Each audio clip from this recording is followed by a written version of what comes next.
వార్తలకు స్వాగతం. ఈరోజు వార్తల్లోని ముఖ్య అంశాలు. నిన్న నీటిలో పడిపోయిన ఎర్రచీమను రక్షిస్తున్న అగ్నిమాపక సిబ్బంది.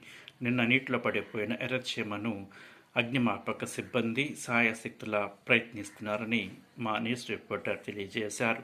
నిన్న వంటింట్లోకి దూరిన ఎర్రచీమను చంపేసిందని, ఎర్రచీమ దండు అంతా నిన్న అర్ధరాత్రి పొద్దుపోయాక ఎర్రచీమల దండు ఎంత చక్కెర డబ్బాని కాజేశారని మా న్యూస్ రిపోర్టర్ తెలియజేశారు.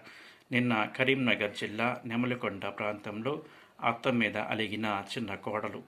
కారణం ఏంటంటే ఇద్దరు తోడుకోడళ్ళు తగుపెట్టుకుంటూ ఉంటే అత్త నవ్విందని, సంక్రాంతి పండగకి రానని మారాన్ చేసిందని మా న్యూస్ రిపోర్టర్ తెలియజేశారు. ఆమెను బతిమలాడేందుకు ఊరంతా తరలి వెళ్ళిందని మా న్యూస్ రిపోర్టర్ తెలియజేశారు. వార్తలు ఇంతటితో సమాప్తం. నమస్కారం. రేపు వార్తల్లో మళ్ళీ కలుసుకుందాం. అంతవరకు సెలవు. నమస్కారం. మా ఛానల్ని సబ్స్క్రైబ్ చేసుకున్నట్లయితే ఇలాంటి వింతలు విచిత్రాలు కలిగిన న్యూస్ ప్రసారమయ్యే అవకాశం ఉంది. వార్తలు ఇంతటితో సమాప్తం. నమస్కారం. ఆదాబాస్.